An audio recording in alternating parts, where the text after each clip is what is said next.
말씀 봅니다. 구약 사무엘하 21장 7절 말씀부터 구약 성경 499면입니다. 사무엘하 21장 7절 말씀부터 교독합니다. 그러나 다윗과 사울의 아들 요나단 사이에 서로 여호와를 두고 맹세한 것이 있으므로 왕이 사울의 손자 요나단의 아들 무비보셋은 아끼고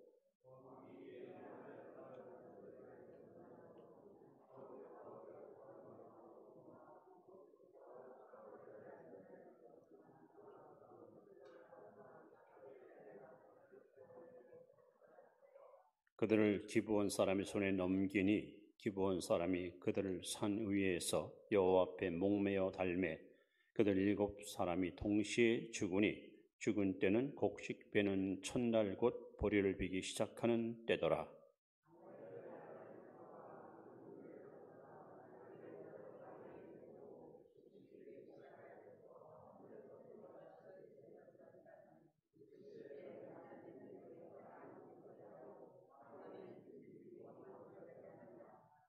이에 아야의 딸 사울의 첩 리스바가 행한 일이 다윗에게 알려지매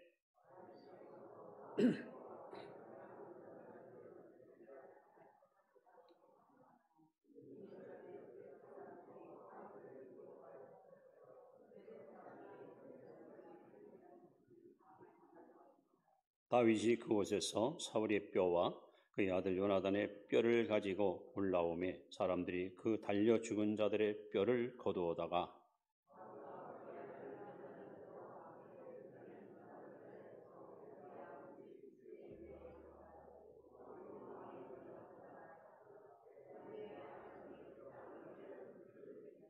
아멘. 14절까지 보았습니다. 자, 오늘도 옆에 분에게 함께 예배드려서 행복합니다. 인사합시다.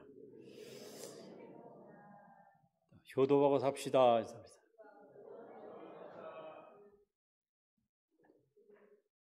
자, 어버이 주일 어머니의 마음이라는 노래를 들으시면서 오늘 말씀을 경청하겠습니다.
어버이 주일입니다.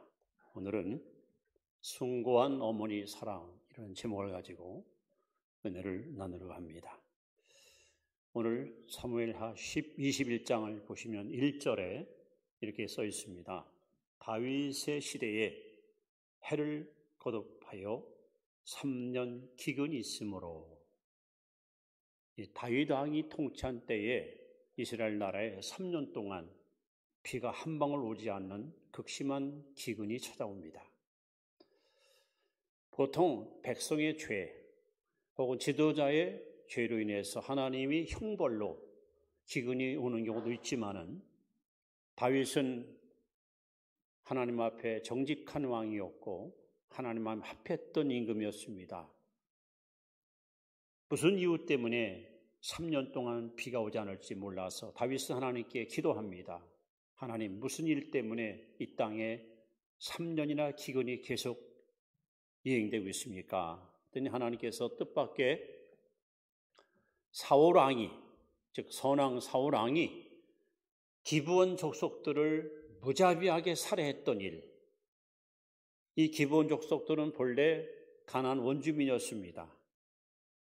여호수아가 백성을 이끌고 가나안에 입성할 때에 그들의 강력한 세력 앞에 기브온 족속들은 종족의 보존을 위해서 외모를 변장하고, 그리고 마른 떡을 가지고 여호수아를 찾아와서 우리는 먼 나라에서 온 사람인데 하나님께서 당신의 백성들을 인도하신 이야기를 다 들었습니다. 우리가 당신들에게 종이 되고 당신들을 섬길 터이니 우리와 여호와 이름으로 약조를 맺읍시다. 이래서 여호수아는 기브온 족속과 소위 약조를 합니다. 나중에 보니까 이들이 여호수아를 속인 거예요. 그러나 이미 하나님 이름으로 약속했기 때문에 기브온 족속들은 이스라엘 백성과 살면서 물기는 일, 나무를 패는 일, 허드렛 일을 하면서 그렇게 가나안 땅에서 함께 살았습니다. 근데 사울 왕이 임금이 되고 나서 눈의 가시 같은 기브온 족속들을 무자비하게 죽여버렸어요. 하나님께서 이 일을 기억하시고 다윗 왕 때에 3년 동안이나 기근이 오게 된 겁니다. 그래서 다윗은 기브온 족속들 지도자를 불러놓고 내가 어떻게 해야 너희들이 마음의 한을 풀고 그 가슴에 맺힌 원한을 풀 수 있겠느냐 했더니, 사울 왕의 피를 받은 왕자들, 아들들 7명을 우리에게 내주시오. 우리가 그들의 목을 매달아서 죽여야만이 우리의 원한을 풀 수 있겠습니다. 그래서 다윗은 신하에게 명령을 내렸고 사울의 씨를 받은 왕자들을 색출해서 7명을 잡아다가 기브온 족속한테 내줬더니 그들이 7사람의 왕자를 나무에 매달아 죽이고 6개월 동안 그 시체가 썩어서 사나달까지 머물게 됩니다. 그러나서 하나님이 노여움을 거두시고 이스라엘 땅에 비를 내시는 거예요. 3년 만에. 자, 그런데 여기 안타깝게도 두 아들, 여기 알모니와 무비보셋이라는 두 아들을 리스바라는 여자가 사울의 첩으로서 아들을 죽음의 자리에 내놓게 됩니다. 그래서 이 여인은 아들과 함께 행복한 인생을 살다가 갑자기 국가적인 재앙 속에 그 원인이 바로 사울이 했던 것을 알게 된 나머지 어쩔 수 없이 두 아들을 제물로 바쳐서 이 아들이 나무에 달아 죽는 모습을 지켜봐야 됐고, 그 시체 옆에서 6달 동안이나 시체를 바라보는 서글픈 어머니의 이야기, 아마 성경에서 가장 안타까운 모종의 이야기가 오늘 본문에 기록되어 있습니다. 오늘 어버이 주를 맞이해서 이 어머니의 사랑, 그것도 숭고한 어머니의 사랑은 과연 어떤 사랑일까? 바로 미스바 여인이 보여줬던 자식 사랑의 애절한 모습을 소개하면서 다시 한번 부모님 사랑을 여러분들이 깊이 기억하시면서 이 땅에 사는 동안 하나님의 백성으로서 누구보다도 부모 공경하는 일, 부모를 섬기는 일에 최선을 다하는 그런 믿음의 성도들이 되시기를 바랍니다. 그래서 오늘 리스바 여인의 이 사랑 이야기를 저는 세 가지로 이렇게 소개하려고 합니다. 그 첫째는 이 어머니의 사랑은 가장 헌신적인 사랑이었다. 헌신적 사랑이었다. 두 아들을 남편도 없는 두 아들을 희망을 걸고 키웠던 이 여인은 졸지에 두 아들이 잡혀가서 나무에 매달려 죽는 모습을 눈으로 보았습니다. 그리고 오늘 성경에 나오잖아요. 6개월 동안을 나무에 시체를 매달았는데 낮에는 짐승이 오고 낮에는 새가 오고 밤에는 짐승이 와서 시체를 뜯어먹을까 봐, 시체를 뜯어갈까 봐 이 어머니가 아들의 시체를 지키면서 시체 옆에서 6개월 동안 정말 피 말리는 시간을 보내고 있습니다. 여러분, 산 자도 아닌 죽은 자, 그것도 하루 이틀도 아니고 6개월 동안 시체가 이제 다 썩고 부패하고 살이 다 떨어져 나가고 뼈만 앙상아 있는 시신 옆에서 오랜 시간 동안 아들의 죽음을 지켜보는 어머니의 모습. 어머니 아니면 과연 누가 이런 희생을, 이런 헌신을 할 수가 있었겠는가? 세상 어느 누가 죽은 시체 앞에서 밤을 지새우며 또 찬바람을 맞으면서 시체를 지키고 시체를 보존하겠는가? 여기에서 우리는 오직 어머니만이 갖고 있는 자식을 향한 헌신의 사랑을 깊이 발견할 수가 있습니다. 그러면서 저는 예수님이 십자가 못 박혀 고난당할 때에 그 십자가 밑에 예수님의 어머니 마리아가 아들의 죽음을 눈물 흘리면서 지켜봤던 광경이 기억납니다. 여기 리스바 여인이 6개월 동안 죽은 시체를 지키기 위해서 희생적으로, 헌신적으로 고생했던 것, 또 육신의 어머니 마리아가 예수님의 시체를 바라보면서 눈물이 흘렸던 이 광경을 보면서 어머니의 사랑, 자식을 사랑하는 어머니의 사랑이야말로 하나님의 사랑을 가장 닮은, 가장 이상적인 사랑이 아닐까, 이런 생각을 갖게 됩니다. 여러분, 프랑스가 과거 왕정 정치 때에 69명의 임금이 집권했었습니다. 근데 69명 가운데 3명의 왕만 백성한테 존경을 받고 그리고 신뢰를 얻었습니다.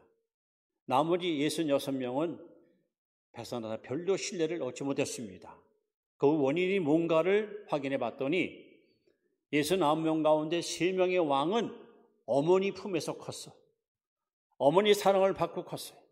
어머니 숨결을 느끼고 어머니 심장소리를 들으면서 어머니의 따뜻한 손길을 통해서 성장했던 왕이었습니다. 나머지 66명의 왕들은 어머니가 아닌 유모나 다른 사람에서 키웠어요. 이것은 뭘 의미합니까? 어머니 사랑받고 자란 자녀와 어머 사랑을 받지 못한 자녀의 운명이, 그들의 미래가 이렇게 명암이 갈라진다는 사실을 우리에게 입증하고 있습니다. 가의 어머니의 사랑은 정말 헌신적인 사랑입니다. 자식을 위해서라면 자기 모든 것을 아낌없이 다 내어줄 수 있는 이러한 헌신적인 사랑이 바로 오늘 우리에게 이 본문을 통해서 교훈의 메시지로 다가오고 있습니다. 사울왕의 첩이라는 이유 때문에 두 아들을 잃어버리고 그 죽은 시체 앞에서 아들을 지켜야 했던 어머니의 이 안타까운 마음, 과연 어머니가 아니고는 과연 누가 이런 희생을 감당할 수 있을까? 오늘도 이 땅의 모든 어머니들이 자식을 위해서 평생 헌신하는 그 수고와 애씀이 있었기에 가정이 견고히 세워지고 좋은 일꾼들이 배출되고 나라가 건실하고 민족이 행복을 누리고 있지 않습니까? 가히 어머니의 사랑은 헌신적인 사랑에는 이 한마디로 다른 말이 표현 말이 없습니다. 여러분, 그런 헌신적인 어머니가 있었기에 오늘의 내가 있고 오늘의 여러분이 있지 않습니까? 그렇다면 우리는 또 다른 우리의 후손들을 위해서 이제는 내가 또 헌신하는 삶이 이것이 하나님이 주신 우리의 삶의 모습이 아닌가. 두 번째로 어머니의 사랑은 가장 희생적인 사랑이었다라고 표현할 수밖에 없습니다. 여러분, 나무에 매달렸다는 것은 뭘 의미합니까? 신명기 21장 23절에 보시면 나무에 달린 자는 하나님께 저주를 받았다. 이건 물론 예수님을 여러분 예언한 말씀이지만 어떻든 십자가 혹은 나무에 매달렸다는 것은 저주받은 거예요. 버림받은 거예요. 그야말로 인간으로서는 가장 치욕적이고 가장 비극적인 죽음을 상징할 때 나무에 매달려 여러분 말려 죽이는 겁니다. 백성들은, 특히 기브온 백성들은 사울에 대한 원한이 컸고 그 사울의 자식을 내가 죽여야만이 한이 풀린다는 그런 마음을 가지고 다윗에게 7 아들을 얻던 것이고 결국 7 아들 가운데 스바 여인의 2 아들도 역시 매달려 죽을 수밖에 없었습니다.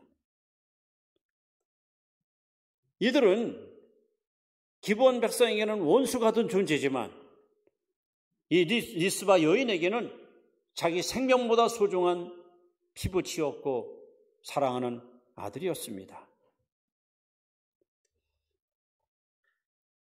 많은 백성들이 나무에 달려있는 그들을 보고 돌을 던지고 침뱉으며 저주와 악담을 퍼붓지만 어머니 리스바 여인은 그 시체 밑에서 어떤 모욕을 당하고 어떤 비웃음을 받아도 내 자식을 사랑하는 희생적 사랑이 컸기 때문에 아들의 죽음이 헛되지 않기를 기도하며 하루하루 눈물의 세월을 보낼 수밖에 없었습니다. 여러분, 6개월이 짧지 않습니다.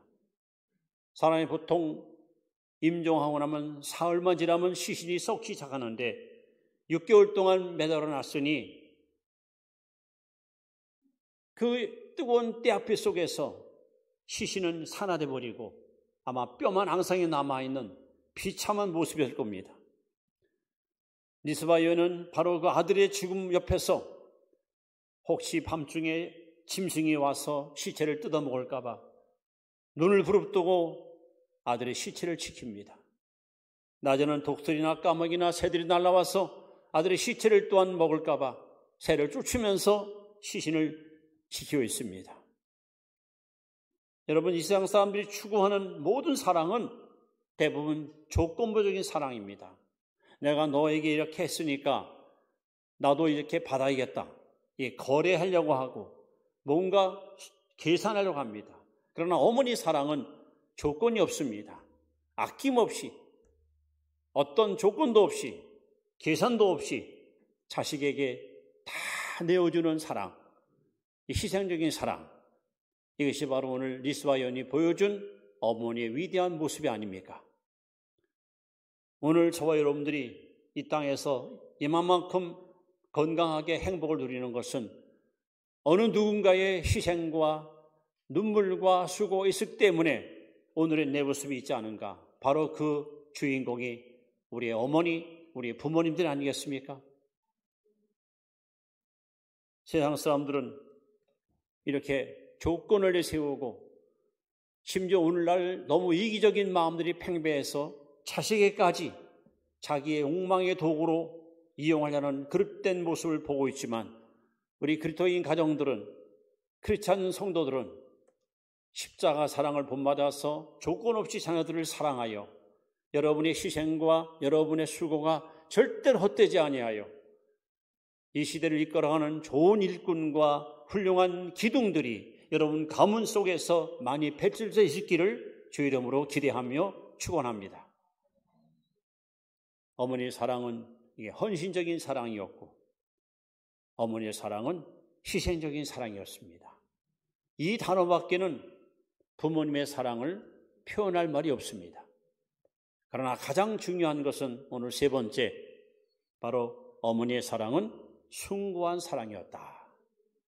숭고한 사랑. 이 숭고라는 말이 뜻이 높고 훌륭하다 이런 뜻입니다. 자, 보십시오 여러분. 이 여인의 희생이, 이 여인의 사랑이 왜 숭고했는가? 6개월 동안 아들의 시체 옆에서 함께 잠을 자며 함께 지새우며 그렇게 힘든 시절을 보냅니다. 리스바 여인의 자식 사랑하는 이 모습이 입소문을 타서 이 마을 저 마을로 전파되기 시작했고 급기야는 궁궐에 있는 다윗 왕 귀에까지 이 소식이 들려집니다. 왕이 이 소식을 듣고 깜짝 놀랍니다. 뭐라? 6개월 동안이나 시체 옆에서 자식의 시체를 지켰다고? 세상에 그런 어머니가 어딨단 말이냐? 그래서 신하를 보내서 리스바 여인이 왜 자식 옆에서 6개월 동안이나 밤낮으로 시체를 지켰는지 원인을 확인해 보니 어머니의 마음은 오직 한 가지밖에 없었습니다. 내 아들의 죽음이 헛되지 않길 바랐던 겁니다. 세상 말로 내 아들의 죽음이 욕되지 않길 바랐습니다. 그래서 이 여인의 숭고한 사랑은 어떤 결과를 낳았습니까? 먼저는 사울왕이 자기 민족을 말살시켰던 기브온 족속들이 이 리스바 여인의 아들 그리고 나머지 5명의 아들 이 7명이 죽었기 때문에 그것 때문에 기브온 족속들 가슴에 맺힌 한을 풀었습니다. 만약에 그들의 아들이 죽지 않았으면 기브온 백성들은 여전히 마음에 한을 품고 눈을 감지 못했을 터인데 이 아들들의 죽음 때문에 기브온 족속들은 가슴에 맺힌 한을 풀 수 있었고 용서와 화해를 시도할 수가 있었습니다. 더 놀라운 사실은 오늘 이 아들들의 죽음으로 말미암아 왕이 이 사실을 알고 나서 어떤 조치를 취합니까? 일찍 이 땅에 묻혔던 사울왕, 요나단의 시신, 그리고 여기 7 아들, 그야말로 왕의 가족들의 시신을 다 수습해서 그들의 명예를 회복시키는 이런 아주 놀라운 일을 다윗 왕이 시도합니다. 결국 아들의 죽음은 헛되지 아니하여 가문의 명예를 다시 되찾는 좋은 결과를 가져올 수 있었습니다. 근데 제일 중요한 것은 바로 여기 있습니다. 지난 3년 동안 이스라엘 땅에는 비가 한 방울 오지 않아서 산천초목이 다 시들고 여기저기 굶주림이 시달리는 백성이 증가하기 시작합니다. 말이 3년이지 3년 동안 비 한 방울 오지 않아서 산천초목이 다 시들고 냇가에 물이 마르고 고깃대가 죽어가는 이 비참한 국가적인 재앙. 리스바 여인은 아들의 시체 앞에서 6개월 동안 기도했을 겁니다. 하나님, 내 아들들의 죽음이 헛되지 아니하여 저들이 죽음으로 말미암아 하나님은 노여움을 거두시고 이 땅에 비를 내리사 이 민족을 축복해 달라는 이 여인의 한 맺힌 기도가 있을 겁니다. 과연 이 여인의 바람대로 아들들의 죽음이 헛되지 않았습니다. 오늘 성경은 이렇게 말합니다. 사울과 그의 아들 요나단의 뼈와 함께 베냐민 땅 셀라에서 그의 아버지 기스의 묘에 장사하되 모든 왕의 명령을 따라 행하니라. 그 후에야, 즉 이 시체를 수습해서 잘 안치한 후에야 그 땅을 위하여 기도를 들으시니라. 다시 말하면 3년 만에 하늘문이 열리고 비가 와서 기근이 완전히 끝나고 말았습니다. 그러나 여러분, 이 어머니가 생각할 때 내 아들이 죽음이 그야말로 형편없는 부끄러운 죽음이 아니라 아들 때문에, 아들로 말미암아 기브온 족속들은 원한을 풀었고 실추된 가문의 영광은 회복됐고, 그리고 나라적으로 위기를 만났던 이 기근이 아들의 죽음을 통해서 사라져 다시 비가 와 온 나라가 다시 풍년을 만끽할 수 있는 길이 열렸고, 그러니 리스바 여인은 아들의 죽음이 가져온 그 결과적으로다간 민족에게, 백성들한테 큰 유익을 주고 행복을 줬다는 사실 앞에 큰 자부심과 긍지를 누릴 수가 있었습니다. 오늘 여러분, 리스바 여인의 이 숭고한 사랑은 그야말로 하나님 마음을, 다윗 왕의 마음을 감동시켰고 국난을 극복하는 놀라운 축복의 열쇠가 되었습니다. 오늘 이 땅의 모든 어머니들이 자녀들을 양육함에 있어서 헌신적인 사랑, 희생적인 사랑, 이 숭고한 사랑을 가지고 우리가 믿음으로 양육한다면 여러분의 후손들이, 여러분의 자녀들이 이 시대를 이끌어가는 귀한 인물로 성장해서 역사에 큰 획을 긋고 큰 업적을 남기는 귀한 도구로 쓰임받게 될 것입니다. 예수님께서 마태복음 24장 12절에 우리가 사는 이 마지막 때에 불법의 성화보로 사랑이 식어지리라 하고 말씀했습니다. 심지어는 마태복음 10장 36절에 사람의 원수가 자기 집안 식구니라 이런 말씀을 했습니다. 여러분, 지금은 사람이 점점 고갈되고 사랑의 불길이 꺼져가고 사랑의 숨결이 사라지는 그야말로 혼란한 시대에 우리는 살아갑니다. 아무리 사랑이 식어지고 아무리 사랑이 사라져도 우리 성도들 심장 속에는 하나님이 주신 십자가 사랑, 아가페 사랑으로 가득 채워서 이 사랑을 가지고 여러분 가정을, 이웃을, 사회를 변화시키는 빛과 소금의 삶을 감당하는 그런 성도로 살아가기를 기대합니다. 오늘 어버이주를 맞이해서 가장 아름다운 사랑, 하나님을 제일 닮은 사랑이 뭘까 할 때 그것은 바로 부모 사랑, 특히 어머니 사랑입니다. 어머니 사랑은 딱 세 마디로 헌신적인 사랑이고 희생적인 사랑이고 숭고한 사랑입니다. 리스바 여인의 슬픈 모종, 이 안타까운 사정은 결국 이스라엘 민족에게 새로운 용기와 희망과 축복을 가져오는 그런 결과를 낳고 말았습니다. 자식의 죽음을 헛되지 않기 위해서 6개월 동안이나 시체 옆에서 밤을 지새우며 지켜왔던 여인의 이 아름다운 미담은 오늘을 사랑하는 오늘 우리들에게 진정한 어머니 사랑이 무엇인가를 우리 일깨워주고, 이런 사랑이 결국은 나라도 살리고 민족도 살리고 세계를 살리는 그런 결과를 낳는다는 사실을 여러분 깨달으시고, 하나님께서 주신 아름다운 가정에서 여러분 가정을 사랑의 보금자리로 잘 만들어서 여러분 가족들이 모일 때마다 이 사랑의 생수를 마시며 희망과 용기를 얻는, 그래서 이 교회와 이 교회에 속하는 성도들 가정에 좋은 인물들, 훌륭한 일꾼들이 계속 배출돼서 이 어둡고 혼탁한 시대에 바로 여러분의 가족과 친척과 인척과 여러분의 후손들이 역사를 이끌어가는 좋은 일꾼들로 쓰임받는 그런 믿음의 가정, 복된 가정 되기를 주의 이름으로 축원드립니다. 기도하겠습니다. 하나님, 세상에서